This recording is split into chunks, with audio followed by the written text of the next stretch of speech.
Subscribe कीजिए बिन Nasir network को और हमारी फैमिली का हिस्सा बनिए। वो रोटी जो बादशाह ने भिखारी से मांगी। वो ज़माना बादशाहों का था। शहर बगदाद अपनी रौनकों में अपनी मिसाल आप था। दरियाए दजला के किनारे बसा ये शहर इल्म व हिकमत की रोशनी से जगमगा रहा था। उस वक्त खिलाफत की बागडोर एक आदिल और दरवेश सिफत बादशाह के हाथ में थी। हारून अर रशीद। बादशाह का नाम सुनकर लोग अकीदत से सर झुका देते, लेकिन बादशाह खुद अवाम के दुखों से बेखबर नहीं रहना चाहते थे। वो अक्सर रात की तारीकी में अपने वफादार वजीर काजी साहब से मशवरा करते। एक रात चंद अपनी पूरी आबवाओ ताब पर था। बादशाह ने काजी से कहा, ए काजी, ये महल की दीवारें मुझे हकीकत से दूर कर रही हैं। मैं आज भेस बदल कर शहर की गलियों में निकलना चाहता हूँ। देखना चाहता हूँ कि मेरी रियाया कैसे जिंदगी बसर कर रही है। काजी साहब ने सर झुकाकर मंजूर किया। दोनों ने सादा गंदुम रंग के कपड़े पहने। बादशाह ने अपने चेहरे पर नकाब डाल ली और वो महल के उक़बा दरवाजे से बाहर निकल गए। शहर की गलियां सुनसान थीं। दूर कहीं कोई कुत्ता भौंकता था तो कहीं रहट की आवाज आती थी। बादशाह और वजीर गलियों में घूमते रहे। लोग अपने घरों में आराम कर रहे थे। बादशाह का दिल मुतमईन था कि शायद सब ठीक है। अचानक उनकी नज़र एक पुरानी मस्जिद के बाहर दीवार से लगे एक शख्स पर पड़ी। वो शख्स निहायत खस्ता हाल था। इसके कपड़े फटे हुए थे और बदन पर सिर्फ एक पुरानी चादर थी। सर के बाल बिखरे हुए थे और वो शिद्दत की सर्दी से कांप रहा था। ये कोई और नहीं, शहर का मशहूर भिखारी था जिसे लोग फकीर अल्लाह दाद कहकर पुकारते थे। बादशाह ठिठक गए। इन्होंने वजीर की तरफ देखा। वजीर ने आहिस्ता से कहा, हुजूर, ये अल्लाह दाद है। बरसों से उसी मस्जिद के बाहर बैठता है। इसकी अपनी कोई जगह नहीं। बादशाह का दिल पसीज गया। इन्होंने सोचा कि क्यों ना इस शख्स से जाकर बातें की जाएं, इसकी हकीकी कैफियत मालूम की जाए। लेकिन वो अभी कदम बढ़ाते कि इन्होंने देखा कि अल्लाह दाद ने अपने पास रखी एक झोली से कुछ निकाला। रात की तारीकी में बादशाह ने गौर से देखा। वो एक रोटी थी, बिल्कुल सादा, शायद बाजरे की। अल्लाह दाद ने इस रोटी को अपने दोनों हाथों में पकड़ा, आसमान की तरफ देखा और कुछ देर मुंह में दुआएं मांगता रहा। फिर उसने एक कारनामा किया जिसने बादशाह के कदम जड़ दिए। इसने रोटी को दो हिस्सों में तोड़ा। एक हिस्सा खुद मुंह में रखने लगा, लेकिन दूसरा हिस्सा उसने एहतियात से अपने पास रखी एक थैली में डाल दिया। बादशाह हैरान रह गए। इतनी भूख में आधी रोटी बचा कर रख दी। ये कैसा शख्स है? तजस्सुस ने इन्हें बेचैन कर दिया। वो काजी के साथ आगे बढ़े और अल्लाह दाद के पास जाकर बैठ गए। अल्लाह दाद ने इन्हें देखा तो जरा चौंका, लेकिन फिर बेनियाजी से मुंह फेर लिया।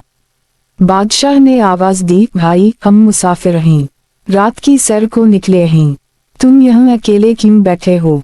अल्लाह दाद ने बगैर देखे जवाब दिया, मुसाफिर हो तो ठिकाना ढूंढो। यहाँ क्यों बैठे हो? ये फकीरों की जगह है। बादशाह मुस्कुराए। ये शख्स कितना बेनियाज है। इन्होंने पूछा, हमें भी भूख लगी है, क्या तुम्हारे पास कुछ खाने को है? अल्लाह दाद ने अब मुड़कर देखा। इसकी आंखों में गहराई थी मगर कोई चमक नहीं थी। इसने कहा, खाना? मेरे पास तो सिर्फ एक रोटी थी और वो भी मैंने आधी आज खाई, आधी कल के लिए बचा ली। बादशाह ने फौरन मौका गनीमत जाना। तो क्या तुम वो आधी रोटी हमें दे दोगे? हम बहुत भूखे हैं। अल्लाह दाद ने इन्हें गौर से देखा। फिर बगैर किसी हिचकिचाहट के उसने वो थैली उठाई जिसमें आधी रोटी रखी थी और बादशाह की तरफ बढ़ा दी। लो, मुसाफिर हो, भूखे हो तो ये ले लो। अल्लाह खैर करे। बादशाह ये देखकर हका बका रह गए। ये शख्स खुद भूखा है, कल की रोटी बचा कर रखी है और आज ही किसी अजनबी को वो आधी रोटी दे रहा है। इन्होंने थैली को थाम लिया। वो रोटी अभी तक गर्म थी, शायद उसके हाथों की हरारत से। बादशाह ने पूछा, अल्लाह दाद, मुझे एक बात बता, इतनी सर्द रात में तूने आधी रोटी क्यों बचा कर रखी? और फिर वही आधी रोटी हम जैसे अजनबी को क्यों दे दी? अल्लाह दाद ने एक लंबी सांस ली और कहना शुरू किया। उसकी आवाज में एक अजीब सा सुकून था। साहब मैं बरसों से यहाँ बैठता हूँ। बहुत से लोग आते हैं, कुछ देते हैं, कुछ नहीं देते। लेकिन एक बात मैंने जिंदगी में सीखी है, जब भी अल्लाह मुझे 2 रोटियां देता है, मैं एक खा लेता हूँ और एक किसी और गरीब को दे देता हूँ।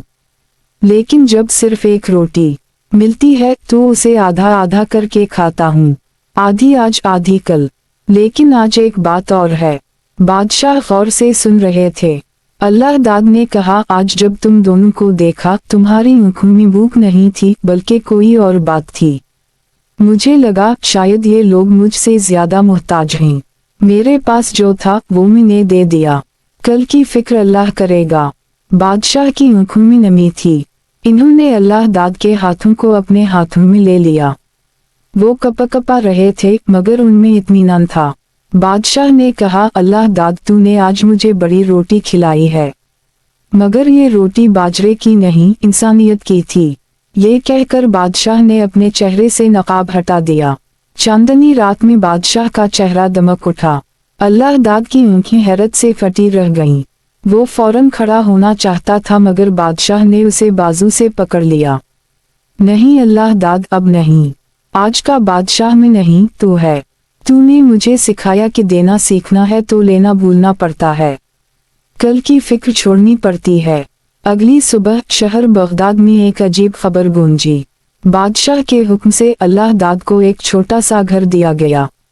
लेकिन इस घर की कोई खास बात नहीं थी। खास बात यह थी कि इस घर के बाहर संगमरमर की एक तख्ती लगी थी, जिस पर सुनहरी हुरूफ में लिखा था, यहाँ वो रोटी रहती है जो बादशाह ने भिखारी से मांगी थी। अल्लाह दाद वहीं रहा, लेकिन अब वो भीख नहीं मांगता था। लोग दूर दूर से इसके पास आते, इसकी जिंदगी की कहानी सुनते। वो इन्हें वही रोटी तोड़कर खिलाता, एक रोटी जो आधी आधी करके बांटने का सबक देती थी। बादशाह हारून अर रशीद ने इस दिन के बाद कभी किसी भिखारी को हिकारत से नहीं देखा। वो जानते थे कि भेस बदलने वाला सिर्फ बादशाह नहीं होता, कभी कभी फरिश्ते भी भिखारी का भेस बदल कर आते हैं हमें देना सिखाने। खुलासा ये कि असल बादशाह वो नहीं जिसके पास खजाने हों, बल्कि वो है जो अपनी आधी रोटी भी दूसरे को दे सके। देने वाला हाथ हमेशा लेने वाले से बड़ा होता है, चाहे इस हाथ में सिर्फ एक रोटी का टुकड़ा ही क्यों ना हो। अज़ कलम बिन नासिर नेटवर्क।